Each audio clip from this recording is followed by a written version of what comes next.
Welcome to Dare to be Legendary, a Diversa Partners podcast. Each episode, we feature conversations with some of the brightest minds in tech, including founders, executives, and investors who are entirely disrupting this generation's ecosystem. They are the ones who dare to be legendary. Hi, everybody. I'm Paige Kadurka, partner at Diversa Partners. And today on the Dare to be Legendary podcast, I'm sitting down with Ariel Braunstein, Senior Vice President of Product at IonQ. IonQ is a quantum computing hardware and software company developing a general-purpose trapped ion quantum computer and software to generate, optimize, and execute quantum circuits. Along with my team, we had the great honor of helping to actually place Ariel at IonQ, who is championing the industry of quantum computing as a service across both product and marketing. Ariel, we are so glad to have you on. Thank you so much for joining me. On this pod, we are going to do our best to break down quantum computing for those that have not been fortunate enough to focus here just yet, and cover some of what we might expect in the future. And not too dissimilar from my personal experience, I think some people hear quantum and are immediately intimidated by that. So let's jump into some of the basics if you don't mind. Ariel, give us a high-level overview on what quantum computing is. First of all, thank you so much for having me. Such a pleasure and a great opportunity to chat with you again after a year since our last discussion when you brought me into IonQ. So what is quantum computing? The very fact that we have to answer that indicates how nascent this industry is and how full of misconceptions and how sort of seemingly complex it all is. So I'll try to take a step back, and I have to remind you and the audience that I'm not from this industry. I'm not a physicist, and I am not a quantum computing veteran. I am lucky to have joined a team with great veterans from this industry, and I learned a lot, but it doesn't make me an expert, and I'll try to describe everything from the point of view of, the rest of us. So quantum computing is the use of quantum mechanics and subatomic particles for the purpose of computation, which sounds magical, right? How do you exactly influence subatomic particles to work in your favor? And what advantages do you get from quantum mechanics? And some of it is still work in progress. It's clear that great things can be made, and what it does sounds completely magical, but it still is a nascent industry where everybody's still trying to figure it out. And there are different approaches to it. So you will hear in the quantum computing industry that different companies take different approaches. The most famous approach that many companies take is the superconducting approach, sort of trying to bet that you can take and generate synthetic atoms and interact with these synthetic atoms to generate computing. The approach that IonQ takes is one of ion traps, which means that instead of creating a synthetic atoms, we use normal atoms from nature. And we trap them using electromagnetic fields very, very, very precisely. We hold them literally in space, and then we probe them with lasers. And by doing so, we can manipulate the atoms and read the results of how these manipulations, the output. And that is the core. That is sort of the essence of quantum computing, the manipulation of atoms, and then reading the results of these manipulations. And through that, you create lots and lots of computation. So that is the highest level explanation of what is quantum computing. I think it's a super helpful and easy breakdown to understand the ion traps. And once you can understand the ion traps, you can understand IonQ, and you can also understand the way of the future of quantum computing, at least from my perspective and opinion. Now, one thing that I think would be helpful for people who don't know why we're focused here is, what is quantum computing good for? What is it good for now, and what is it good for in the future? So that is sort of, as a person who sits at the intersection between product and marketing at IonQ, we have been really trying to answer that question in different ways. You have to think about the audience. So who are you answering it for? Because different audiences with different levels of experience and expectations would approach their definition of what is it good for in a different way. But I'd say again, taking a step back and saying, okay, if we said that you do computation very differently, right? Instead of having a CPU with lots of transistors that are packed into sort of, millions or billions of transistors into a single chip, we use atoms and we manipulate atoms. So one could ask, so is the result the same? So just you traded transistors with atoms? Is that basically the entire essence? Do I understand now quantum computing? The answer is completely no. The essence of computation is done completely differently. And because of it, the type of challenges that you can tackle with quantum computing is fundamentally different. So I think that, we have been living a society living with normal traditional computing for, 70 years. It depends where you start the starting line of this.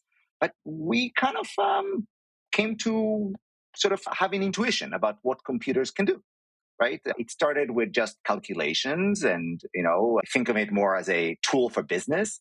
And then we became actually more creative and the personal computing evolution came and graphics and gaming. But we have an intuition what computing can do, right? There are things it can do. There are things it can't do. And our assumption as just normal individual society is that if you put just enough computers, they can do kind of anything. There isn't a problem you can't solve with enough computing. And, the supercomputers of the world can solve any problem.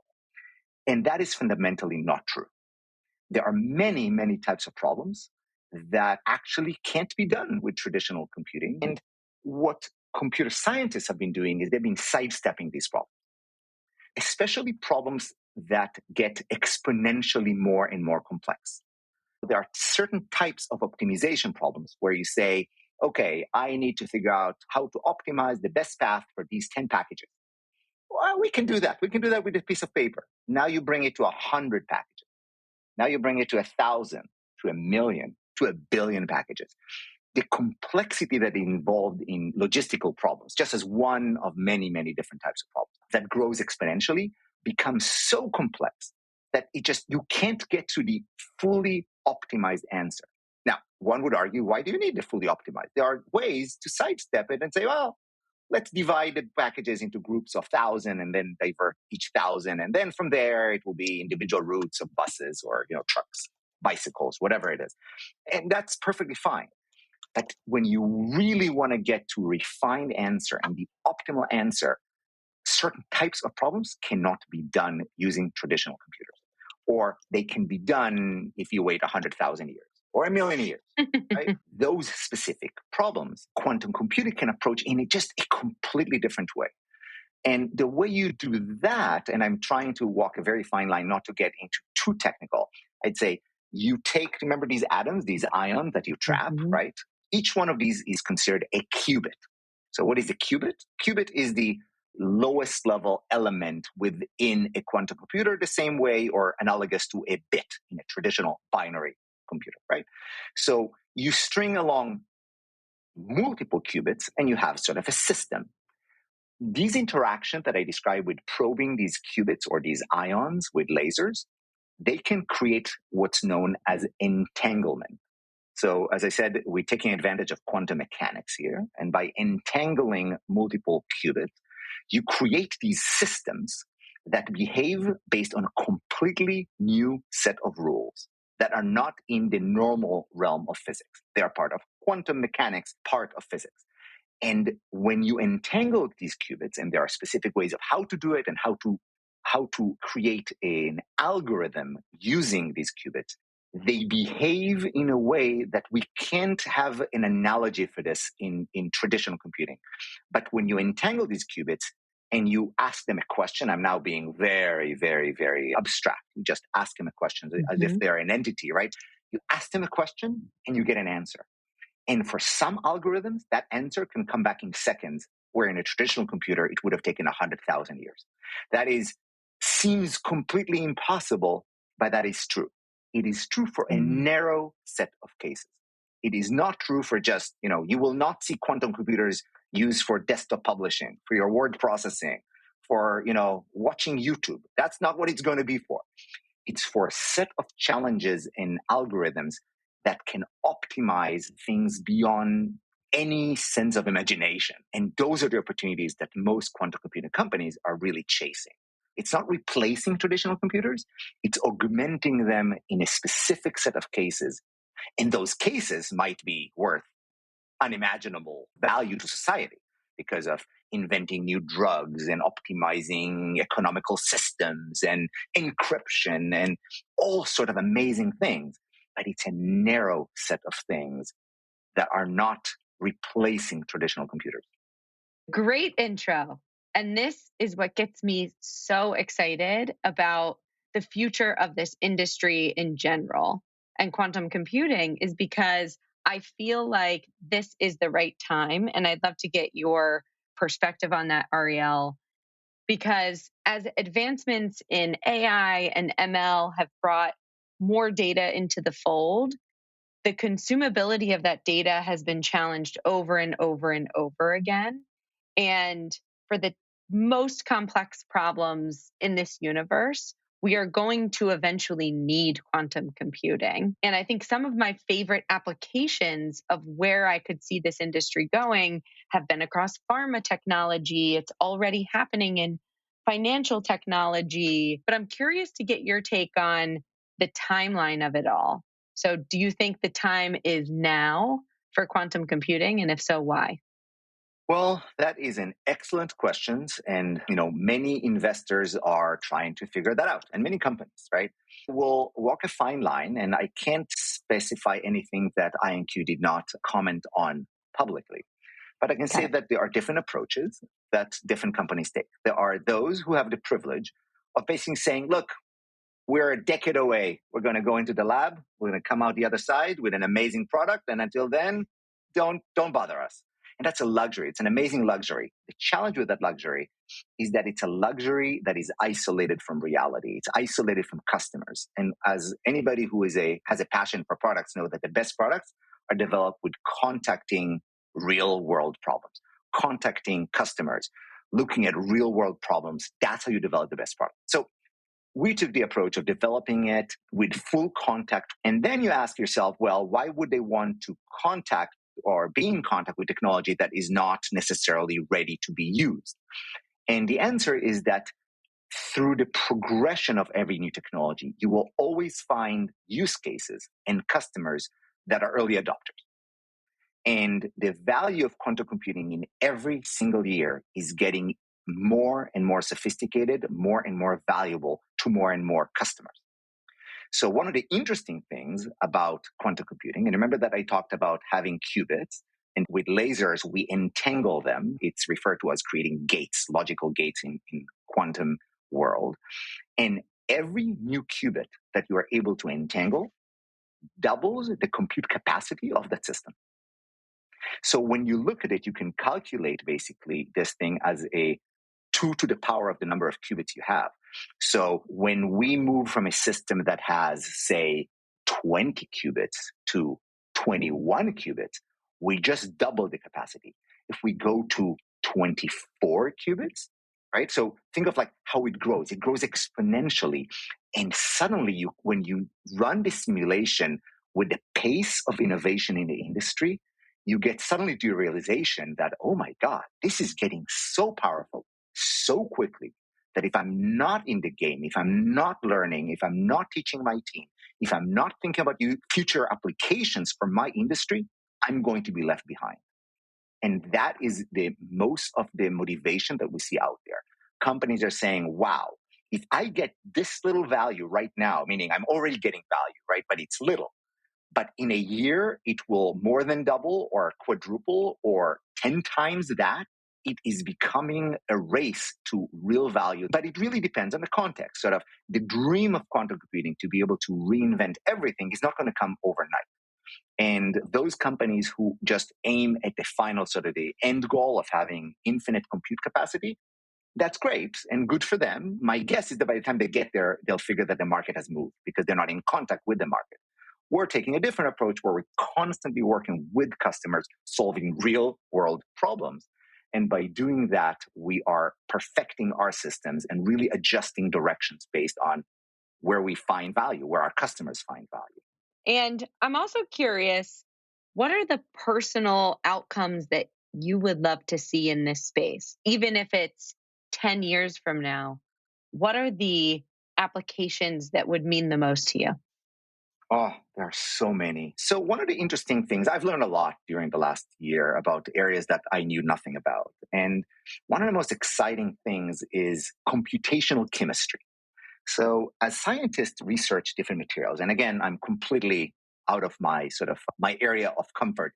But as you ask a personal question about what I'm mostly excited about, I'd say that solving chemistry challenges that can affect material design, drug discovery, imagine custom drug based on DNA analysis, right? All these amazing things that the future holds. Right now, a lot of it's done in a lab using actual materials that you blend and you mix and you interact and you manipulate and you get something.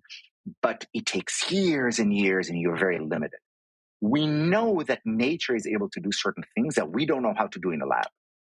But if you can actually simulate it first, you can manipulate it not in physical material, but in material that is in mathematics.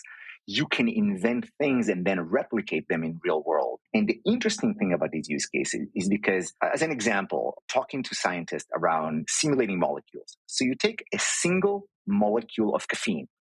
If this was a visual medium, I would show the molecule. We've seen T-shirts with a molecule of caffeine, right? And you say, what would it take to simulate that? Just one molecule. Come on, just one molecule. So think of that. Every molecule is made built of multiple atoms, and every atoms has many different subatomic particles, and they all affect each other.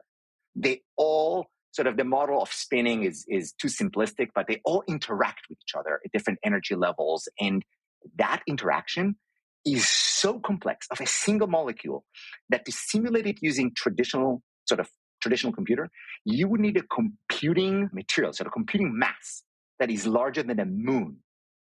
Think of that. It's larger than the moon just to create that computer to simulate a single molecule. Or so I'm told. I didn't do the math myself. But the idea is that with a computer that uses atoms as the the building blocks of computation, you can simulate other molecules and other subatomic particles so much more freely. And the potential is just astounding what you can do down the road with this. Imagine capturing carbon straight out of the air, right? Like we know that there are organisms out in nature that are able to do that, but we don't know how to create that material ourselves. But if you can simulate it, and if you can craft these kind of molecules, and you can think of all the interactions which are far beyond my understanding in chemistry, the potential is endless. And that just gets me all excited. Me too. I'm flabbergasted at the thoughts that come into my mind every time I think about what this could solve in the future. And I can tell you're just as excited as I am as I think through those thought processes. I think a question that a lot of people would have is what is the state of the quantum computing industry today? And what do you think some maybe common misconceptions about this industry are? I joined IonQ because I love the early days of any business. It's the early days where you really ask yourself all these core questions like, what is it good for? Who really would benefit from it? How do you get to these people? How do you explain it? I love that area, but these nascent markets come with some challenges. And I'd say quantum computing right now, I often do an analogy in my mind I would call myself a veteran of the computing industry in general, computers, technology. I lived through multiple generations of revolutions, right? From the personal computer to the internet and so on. And I asked myself, can I draw a parallel? Where is quantum computing? So I asked myself, are we in the first PC? No, I don't think we got there. Are we in the Commodore 64? I don't think so. And for those, I might be using even analogies that some of your audience might not have really, ever seen. But, are we in the Sinclair Spectrum? No, I really think that we are in the pre-Apple II very first thing that sparked the entire revolution. We are at that pivotal point where people saw this thing that doesn't have a beautiful form yet. It's not clear what it's good for. Everybody's excited. And if you squint just right, you can see the entire next, 3 decades of evolution coming out of it. You can see it, but it's not there. It's not fully formed. The ideas are still sort of being debated. That's great. That's the peak of innovation that the industry is. So you have multiple companies that are racing to figure it out. The number of qubits on these systems is relatively low. We all know there is a whole roadmap that the industry sort of kind of agrees that a certain number of qubits you'll be able to do this, and then add more qubits, you'll be able to do that, and add more, you'll be able to do even more. So that there is sort of an agreed upon understanding of what more compute capacity will allow us to do. The question is, how do we get there? And each company took a different approach. And each approach brings advantages and disadvantages. There are those companies who decided, we're going to go for quantity. We're going to go for as many qubits as possible. As it turned out, just number of qubits is just not a very good metrics for progress. I often equate it to counting number of bolts in an engine. It's like, well, doesn't tell you much about the engine, but you can count bolts as many as you want. So there are other characteristics around a quantum system that makes it useful or not useful. Having sufficient number of qubits is absolutely necessary, but if the fidelity of these qubits, meaning its ability to produce accurate calculations, is equally important, if not more important. So there are those companies who decided, we're going to go for quantity first and then tune the quality. And there are those who decided to start with quality and then scale the quantity. And this, I'm simplifying it to just these two choices. There are many. It's a multi-dimensional equation. So IonQ decided to go with quality. So we are definitely the leaders, or see ourselves as leaders in the quality. Sort of our computers are able to do, their quantum computers are able to do actual useful calculations right now, even with limited number of qubits, because they're high quality qubits. And we have a path for how to scale. Some of our competitors take the other approach. We just pour a lot of qubits. They're low quality, but don't worry about it. We'll fix it later. And that might be the case. We don't know. That's the truth. Nobody really knows, right? So you bet here at this stage on the team. You bet on the vision. You bet on the path that each company is committed to march on. And it will produce different results. And it will be interesting to see how it evolves. Some of the misconceptions is, as I said, like counting qubits. Like, oh, it's all about number of qubits. It reminds me of the megapixel race, right? It's like camera with more megapixel is better. Actually, that's not true. I come from the imaging space in my past, so I have passion for that also. So if you pack a lot of pixels in the sensor, each pixel is actually lower quality. So your image has a lot of pixels, but they're very noisy. Is that helpful or is that not helpful? Well, it depends on the use case. What are you trying to do with it?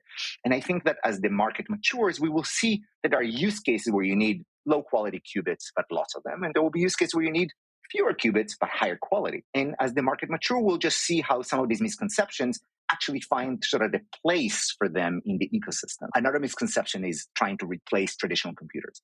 Quantum computers will not replace traditional computers in any reasonable timescale. The actual sort of the current trend is what we call hybrid computing, where you use traditional computers to do some of the work and quantum computers to do some of the work. And you have this iterative process between them that perfects the results. And that is the most likely sort of direction in the next sort of decade, definitely the next 5 years. Awesome. Now, speaking of my favorite parts of what you just discussed around talent being the reason why companies will succeed and grow and scale or not. We discussed in communications before this pod that some quantum technology companies are searching for talent at all levels amid a labor shortage, which we're not really seeing that in other industries. So what do you attribute to the labor shortage in this industry? So it's interesting. It's very nascent industry, right? And it grew out of academia, right? So it's very academic because it started with physics. So in the core of most quantum computing companies, you will find a hardcore physicist who are passionate about the space. But it's tough to create a large company based on physicists, right? So as the industry matures, you want to transition from physicists who work on new inventions into computer scientists and engineers who are in the art of taking technology and building value, like sort of it's an entire value chain. And as it turned out, the transition from traditional computer science into quantum computer science is not trivial. And most quantum computer companies invest significant amount of effort into education because Our job is to help our customers be successful. And the only way we can help them be successful is to transition their existing workforce into workforce that is familiar, that is comfortable in the world of quantum. We are also working with universities to include that in a curriculum. So now university will start coming out with larger and larger portion of fully educated quantum literate engineers. It will take time. So until then, there is shortage in people who understand the field. There are those who invest in teaching themselves, and these are the most valuable people because they are the entrepreneurs within the engineering space who teach themselves new things. And there are other corporations who invest in teaching their workforce how to make that transition. And we are there to help them, and other companies are doing similar. There are entire businesses of teaching people about quantum computing. And it's a little bit like learning a whole new language, but that, I think, undersells it. Like a new language, you still think about like standard sentence structure. And it's just so different that you have to really think differently about what the realm you're sort of this new space you're going into. But that said, I will also say that I still encourage a lot of people to not think of moving into this space as something that requires you. There are so many positions that are available that are just exciting without knowing actual quantum computing. Sort of, again, as I said, quantum computers are driven by classical computers. So the need from anything from full stack traditional engineers to UX designers to product managers to supply chain, there are so many traditional roles within quantum computing. And there are those who actually work on new algorithms and new applications in the quantum space. Those are people who sort of cross the chasm already into that realm. Now, there's a good number of executives that we're seeing coming out of traditional FANG, not unlike yourself, who are going into the quantum computing industry. Why do you think that is the case? I think it's a self-selecting group, right? It's the people who are very comfortable with early stage industries that have infinite potential and very little progress to date. Meaning, when I take the last 10 years and putting it to like very little progress, it's tremendous progress, but very little proven progress yet in terms of delivering sort of immediate value. So some of our customers right now are seeing absolute value in what we give them, and it's nowhere close to the big promise that everybody expects it to be able to deliver, right? So it's the same self-selecting group of employees that go into these companies, as well as the customers who are attracted to these companies, right? It's those innovative companies who can see themselves paving the way in an industry and thinking, we are going to reinvent space. We are going to reinvent aerospace. We are going to reinvent chemistry. We are going to reinvent logistics. We're going to reinvent encryption and decryption. We are going to reinvent an industry. And that's the magnet for certain types of employees, for certain types of investors, for certain types of customers. And when these people meet, there's magic. And, this is sort of the early days of every industry. When you go back and say, oh, the early days of flight, the early days of, personal computing, these are the legendary days. There are those who thrive in these days and those who are like, that's not for me. That's too stressful. And that's okay. And I think that a lot of people that come from these large companies look at it as an opportunity to make a gigantic impact on an industry that is almost certainly will make a huge impact on humanity on so many different fields.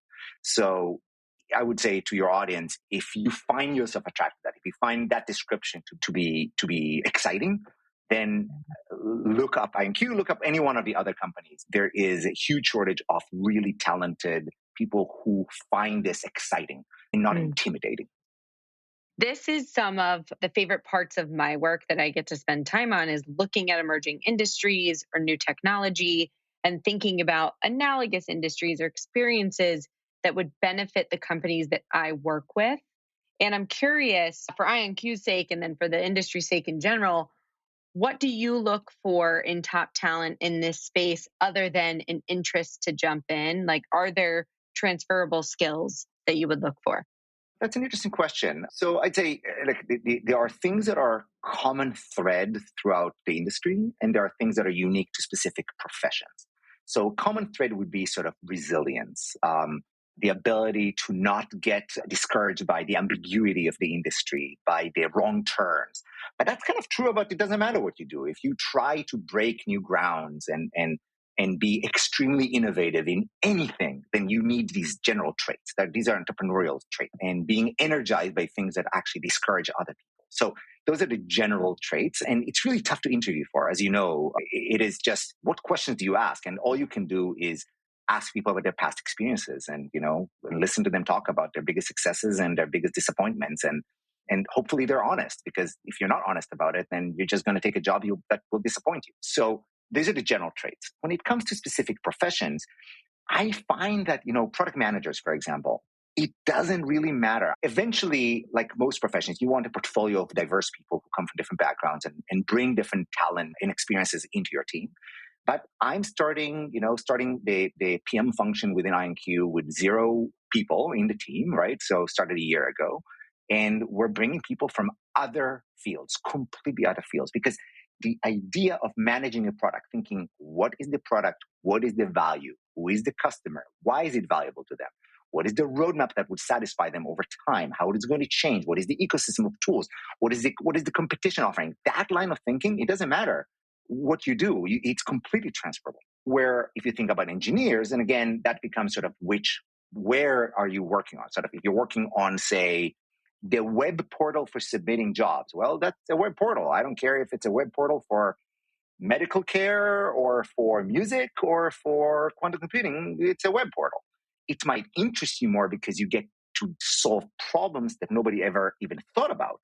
But still, it's use the same technology as just a website. And as you get closer and closer to the metal, to the bits, you get more and more into physics. And I think that the challenge that we face in this industry is that we need very, very diverse pool of people. Sort of, what you're creating is a website for travel, you need certain type of people. When you create a quantum computer, you need, 100 times more diverse pool of people. You need the optics people for the lasers, and you need the control system and embedded systems. And there's so many different things that you need. And that's a harder challenge to curate, right? The right set of people with the right mindset that share the same vision, yet contribute such different set of experiences and skills. More exciting, more challenging. Thank you for sharing that. I think it is really important for people that haven't jumped into this industry, that maybe are intimidated by the job application of working at IonQ or anywhere else, to know that you don't have to necessarily be a quantum mechanics physicist to work in the quantum industry, but to Not look at for all, the yeah. transferable skills. Yeah. And let's talk about how this might affect the consumer as well. Meaning, should I throw my iPhone away because quantum phones are coming? What do you think is next? Yeah. So as I said, it's going to take a long time before real replacement of classical computing will take any place. And it will, I can't even imagine it becoming sort of a consumer device. Where you can start seeing it potentially down the road is services that will provide benefit based on quantum computing. So imagine a website that gives you better predictions of stock, right? So you might be interacting with a traditional website, but that website might get their insights based on quantum computation. Or, you might get a package at home that got to you faster and more economically, producing less carbon footprint because the routes of all the packages have been optimized using a quantum computer. Or you might see an artificial intelligence or a machine learning application that is just better because it has been trained by a quantum computer or is running on top of a quantum computer. So I think that the idea that quantum computer will be in a device at home is a little far-fetched. It will eventually, of course, just like we could not imagine how a mainframe computer will fit into a phone, and now our iPhone is so much more stronger, it's more capable than the largest supercomputer, back in the 60s. Like the same trend will happen here. But, let's not try and predict. I'm not a sort of a futurist trying to predict 50 years out. I'm trying to think about, the next 5, the next 10 years at most. And in that time frame, these are not going to be household appliances. These are going to be things that consumers will interact with, and they will be powered in one way or another by quantum computers. And maybe the eventual product is the medication that you take that cures something that was uncurable before, but it was invented using quantum computers, right? So the impact on society will be either direct or completely indirect, yet the impact is profound. Yes. And when we discussed IonQ, when we first started talking about it, I think we discussed that whoever took on this opportunity and took on this role and jumped into this industry was going to hold the keys to a ton of responsibility, because in the wrong hands, quantum computing could be used for many things that are incomprehensible. But in the right hands, quantum computing could be used for such great good. And I'm just so happy that you are the person that is architecting the product direction and the marketing strategy at IonQ, because I have a lot of faith in your morality. Do you foresee any other industries being affected by this more so today? Meaning, my mind goes to blockchain. Do you believe that quantum and blockchain are ever going to be two in the same? Not two of the same, but I think that there are specific industries. Remember, I said that there are sort of common wisdom in the industry about which types of solutions can leverage quantum computing in the early days and which will require more and more power. And one of the areas that is seen as being able to be impacted positively and negatively in the earlier days of quantum computing is encryption. But it's not the only one. Sort of, as I said, computational chemistry, logistics, automotive, machine learning. There are all sorts of industries. I'm mixing between industries and specific technical realms. But there are specific areas that would see impact earlier. You can already see that customers coming back because the result they're seeing from quantum computing is not only better right now, but it prepares them for the next algorithm. It prepares them for when we add, the next 8 qubits. Which remember, the next 8 qubits is 2 to the power of 8 times more capable, right? So it's not like a tiny progress; it's enormous progress. And those customers are going to be ahead. And they will be able to impact their own industries. So it's not IonQ is going to disrupt, material design. It's going to be one of our customers who will use our technology and our sort of what we teach them and our algorithms team to help them impact and disrupt their industry. So there will be, and everybody's trying to figure out, right? Everybody talks about the killer app. Where will the killer app come from? I would say the killer app in quantum computing has not been identified.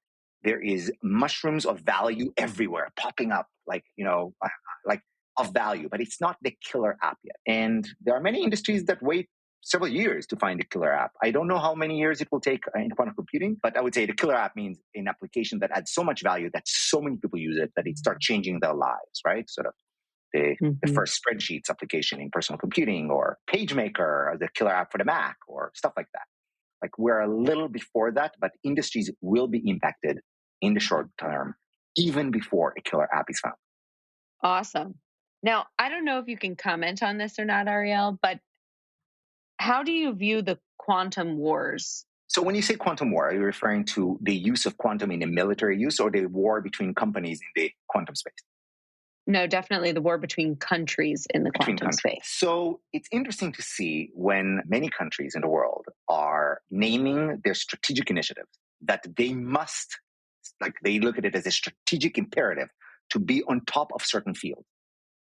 In every country and superpower in the world, you will find quantum as in the top 10. So there is an insight behind that, right? These are smart people who look at a lot of data to decide where the national resources will be directed. And some of it has to do with military use, but not all of it.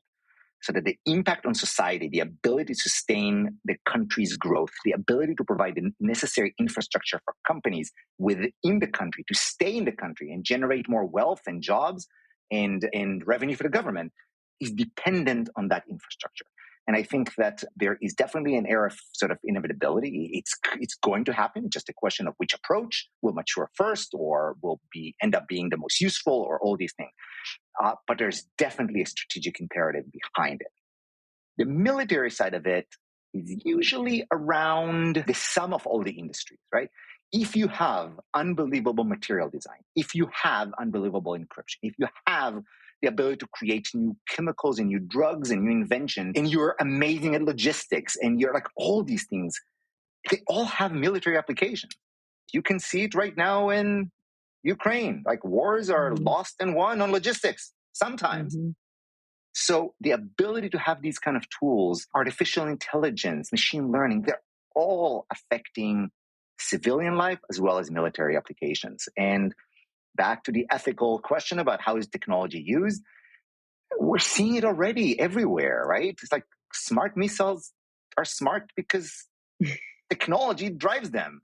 And, it's either the Alexa or the iPhone or a guided missile. It's the same technology underneath all the layers. And, I'm not saying that, again, that it will give infinite power to military. It will just be the arms race will continue. And I hope that wars can be solved and abolished, but it's not coming tomorrow. Hopefully within my lifetime. I doubt it. Well, before we make quantum computing scary again, let's bring it back. Exactly. Let's bring it back to a wrap up. Is there anything else that you want the broader public to know about IonQ or quantum computing in general? It's amazingly exciting. And if you have interest in it, come find a company, come join us. If we don't have the right opening, some other company would. It's exciting and it will have amazing impact on all of us. So that's one. Second is that just because it's talking about things called quantum mechanics, and quantum mechanics has it's infamous or notorious for being complex and counterintuitive and all these things, just ignore that. I'm not a physicist, and I managed to get my arms around enough of it to make business decisions. And that's all we can ask people to do, right? Join the team, learn, be smart about where you invest your time, and then go figure out real world problems, business problems, manufacturing problems, supply chain problems, marketing problems, all these problems, challenges. So don't be intimidated by the underlying complexity. I'm not denying that there is underlying complexity. Just not everybody has to deal with that complexity. And don't look at it as magical. Look at it like don't attribute some infinite abilities and don't be overly pessimistic or overly optimistic. Meaning don't think that it's magic, and don't think that it's completely fake or the whole thing is like a quack. It's like, no, it's real. It's coming. It's making tremendous progress. It's demonstrating value right now, and it will be something that you interact with for sure, as a person, an individual, in the next 5 years through a service or two, right? So it's just a matter of time. Awesome. So what I heard was this is super exciting, majorly impactful to everyone. Don't overthink it. And this is very real. Does that sound right? That's about right. Okay. Awesome. Well, thanks again, Ariel, for joining us and talking to us about quantum computing. I hope that this conversation won't need to be repeated for many years over, and that this will be common knowledge to a broader part of the public. But for now, I think this has been incredibly helpful. So thank you. Thank you. Thank you for giving me this stage, and I hope that your listeners will benefit from it. And those who are interested, try to look for ways for you to get involved. It's very exciting. Awesome. Thanks, Ariel. Thank you, Paige. Thanks for listening to Dare to be Legendary, brought to you by Diversa Partners. If you like what you heard, don't forget to subscribe, share with friends, and leave us a review. This helps us get content to more listeners like you. Thanks again, and stay tuned for our next episode.